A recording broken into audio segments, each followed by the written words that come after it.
और जैश ए मोहम्मद का विस्तार कैसे शहबाज सरकार को फेल साबित करता हुआ दिख रहा है, इस पर हम बात कर रहे थे। किरोड़ी सिंह जी, माफी के साथ आपको रोका था, आप अपनी बात पूरी कर लें और साथ ही साथ ये भी बताइएगा, अगर एक तरफ जैश का विस्तार हो रहा है तो क्या ये पूरी तरह से शहबाज की नाकामी है? देखिए, मैं ये नहीं कहूँगा शहबाज की नाकामी है, क्योंकि मैं बता रहा था कि पाकिस्तान ने आतंकवाद को एक ट्रम्प कार्ड के रूप में यूज करता रहा है अपनी कूटनीति और रणनीति में। और इसीलिए जैसा सोडी साहब ने कहा कि तीनों महाशक्तियां पाकिस्तान के साथ हैं, तो पाकिस्तान आतंकवाद को बढ़ावा भी देता है और कभी दबाव पड़ता है तो महाशक्तियों की मदद भी करता है कि ये देखिए आतंकवादी मैंने पकड़ लिया, या आपको सपोर्ट कर रहा हूं। अगर देखें, परसों ट्रंप ने अमेरिकन कांग्रेस में पाकिस्तान की प्रशंसा की और प्रशंसा करते हुए कहा कि जो 2021 में 13 अमेरिकियों को अफगानिस्तान में मारा था, उसके कुलप्रीत को पाकिस्तान ने अमेरिका को सौंपने के लिए कह दिया है। तो पाकिस्तान मरवाता भी है और फिर सौंपता भी है। तो पाकिस्तान एक ट्रम्प कार्ड के रूप में आतंकवाद को यूज करता है। नाकामी नहीं है शहबाज की, ये रणनीति का पार्ट है। और इसी तरह चीन के साथ चीनी लोगों को मरवा भी देता है और फिर चीन को ये भी कहता है कि देखिए मैंने आतंकवादियों को जो चीनियों को मारा उसको पकड़ लिया है। यही वो यूएसएसआर के साथ भी करता है। तो वो यूएसएसआर को भी ये दिखाता है कि मैं इस्लामिक अतिवादी हैं उनके फेवर में नहीं हूं। तो ये पाकिस्तान की एक कूटनीति और रणनीति का आतंकवाद ट्रम्प कार्ड है। और इसीलिए जैश ए मोहम्मद को बिना पाकिस्तान की सरकार के, पाकिस्तान की सेना के, पाकिस्तान की इंटेलिजेंस के सह के विस्तार नहीं हो सकता। हाँ। लेकिन पाकिस्तान इनका विक्टिम भी खुद हो रहा है। टीटीपी को, तहरीके तालिबान और पाकिस्तान को पाकिस्तान ने ही पाला, आज पाकिस्तान उससे लड़ रहा है। तालिबान को पाकिस्तान ने ही आगे बढ़ाया था, आज अफगानिस्तान पाकिस्तान के लड़ाई हो रही है। तो ये पाकिस्तान खुद विक्टिम भी हो रहा है, क्योंकि आप जैसा कर्म करोगे उसका फल तो आपको मिलेगा नहीं। तो पाकिस्तान आतंकवाद को बढ़ावा भी देता है, पाकिस्तान को आतंकवाद को ट्रम्प कार्ड के रूप में भी यूज करता है और खुद विक्टिम भी होता है। तो मैं ये नहीं कहूंगा कि शहबाज सरकार की नाकामी की वजह से हो रहा है, मैं ये कहूंगा ये मिली भगत के से हो रहा है। रचना जी, आपने कहा मिली भगत के बिना ये पॉसिबल नहीं है, और ये पॉसिबल नहीं है कि पाकिस्तान सरकार, पाकिस्तानी सेना या फिर बाकी जो इंटेलिजेंस है वहां पर, उन्हें इस बारे में कोई जानकारी ना हो और जैश ऐसे ही विस्तार कर ले। ये सब कुछ सोची समझी स्ट्रेटेजी से और मिली भगत के तहत हो रहा है।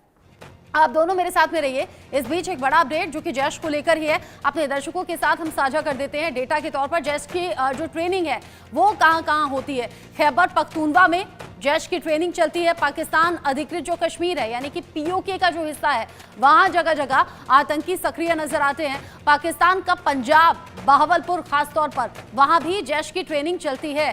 खैबर पख्तूनवा का एरिया, पीओके का एरिया और पाकिस्तान का पंजाब प्रांत जो है, वहां अलग अलग तरीके से जैश का विस्तार नजर आता है। यहां युवाओं का ब्रेन वॉश किया जाता है, आतंकी ट्रेनिंग दी जाती है। साथ ही साथ बहावलपुर से कैसे फैला है जैश का नेटवर्क, ये भी जानिए। जैश का मुख्यालय जो कि यहां पर मौजूद है और बहावलपुर से जैश का नेटवर्क फैलता हुआ नजर आता है। अल रहमत ट्रस्ट भी इससे जुड़ा हुआ है। यहाँ अल रहमत ट्रस्ट नाम की जो संस्था है वो इससे जुड़ी हुई है। ठिकाना भर्ती और फंडिंग के लिए इसका इस्तेमाल होता है। फ्रंट संस्था में मसूद अजहर का भाई मौजूद है। रऊफ असगर का वर्चस्व यहाँ नजर आता है। रऊफ असगर जैश के ऑपरेशन का प्रमुख भी माना जाता है। साथ ही साथ इसके अलावा जिस तरीके से तलहा अल सैफ पर जैश ए मोहम्मद के प्रचार की जिम्मेदारी है वो भी दिखती है। फंडिंग अभियानों का नेतृत्व करता हुआ यहाँ पर वो नजर आता है।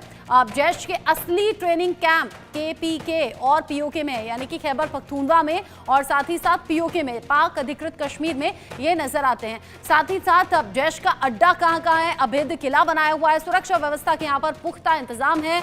अभेद किला ऐसा जिसे कोई भेद नहीं सकता, नाम से ही आप समझिए। परिसर में आम शख्स की किसी तरह से कोई एंट्री नहीं है। अगर वो जैश से जुड़ा हुआ है तो ही एंट्री हो सकती है। चारों ओर नए गार्ड पोस्ट बनाए गए हैं ताकि कोई परिंदा भी पर ना मार सके। 24 घंटे जैश के गुर्गे यहाँ पर तैनात दिखाई देते हैं, वो भी हाईटेक हथियारों के साथ में। यानी जान का रिस्क है, अगर कोई जाने का सोचे भी। कार्यक्रमों की फोटो वीडियो सार्वजनिक नहीं की जाती है, इसे बहुत ज्यादा गोपनीय रखा जाता है ताकि किसी को कानो कान खबर ना हो। प्रोपेगेंडा विंग पर ऑडियो लेखों को फैलाने की जिम्मेदारी भी यहाँ पर नजर आती है। जिस तरीके से जैश का विस्तार और उसके कई सबूत सामने आते हैं, जैश का विस्तार जो खास तौर से खैबर पख्तूनख्वा पीओके में यहां नजर आता है, उसके बावजूद शाहबाज सरकार कुछ कर नहीं पाती। और जैसा अभी किरोड़ी जी कह रहे थे कि बिना मिली भगत के ये सब कुछ संभव है नहीं। कर्नल सोढी, यहाँ जैश की ट्रेनिंग चल रही है, विस्तार लगातार हो रहा है, आतंकियों की भर्ती भी हो रही है, लेकिन सबसे बड़ी बात तो वही ना, पाकिस्तान ने ही जो बीज बोए आज उसी के लिए सबसे बड़ा खतरा और सरदर्द बन चुके हैं। बावजूद इसके कोई लगाम नहीं। क्या आउट ऑफ कंट्रोल हो गई है सिचुएशन? रचना जी, पाकिस्तानी हुकूमत और पाकिस्तानी सेना का कोई फर्क नहीं पड़ता कि यही जो सांप इन्होंने पाले थे आतंकवादियों के रूप में, यही पाकिस्तान में आतंक मचा रहे हैं, आए गए दिन वहां पे पाकिस्तानी नागरिकों को मार रहे हैं। क्योंकि इसके पीछे 3 मुख्य कारण हैं कि पाकिस्तानी हुकूमत और पाकिस्तानी सेना के सर पे जू नहीं रेंगती है कि आतंकवादी उनके देश में कितना कहर मचा रहे हैं। पहला है, इनके खून के अंदर इतना भारत विरोधी नीतियां भर चुकी हैं कि इन्हें भारत के विरोध काम करने के लिए उन्हें कोई दूसरा रास्ता नहीं दिखता। बेशक उसमें वो खुद ही कंगाल हो रहे हैं, खुद ही वो इन आतंकवादी गतिविधियों से के शिकार हैं। दूसरा, हर पाकिस्तानी को, हुकूमत हो, सेना और नागरिक को, इनको हिंदू धर्म से इतना नफरत है कि ये जो भी एक्शन करते हैं ये इसलिए करते हैं कि किसी तरह भारत को, हिंदू धर्म को ठेस पहुंचाई जाए। हाँ। और तीसरी चीज रचना जी, पाकिस्तान इन आतंकवादियों को क्यों समर्थन कर रहा है जब वो कंगाल है? क्योंकि ये एक बहुत बड़ा गेम प्लान है। गेम प्लान का जो फाइनल लक्ष्य है वो है गेम प्लान जिससे कि बाकी देशों में दहशत पैदा कर सके और उनके खिलाफ साजिशें कर सके। किरोड़ी जी, 20 सेकंड में आप एंड कमेंट देना चाहेंगे कुछ?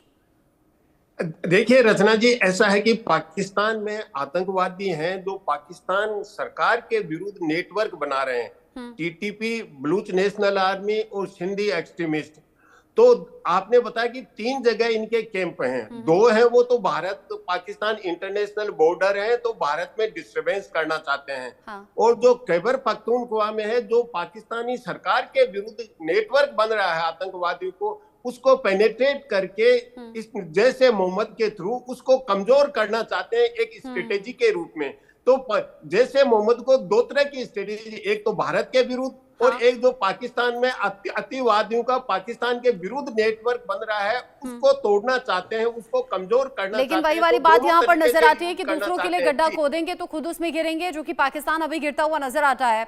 साजिशें रचता है भारत के खिलाफ, लेकिन यहाँ वो साजिशें उसके लिए ही बैकफायर का काम कर रही है, क्योंकि आतंकी घटनाएं और हम तो देखते हैं लगातार कि कुछ कुछ दिन बाद ब्लास्ट होते हैं जिससे आम लोगों का बड़ा नुकसान होता है और पाकिस्तान सरकार और सेना के हाथ से निकलती हुई चीजें नजर आती है।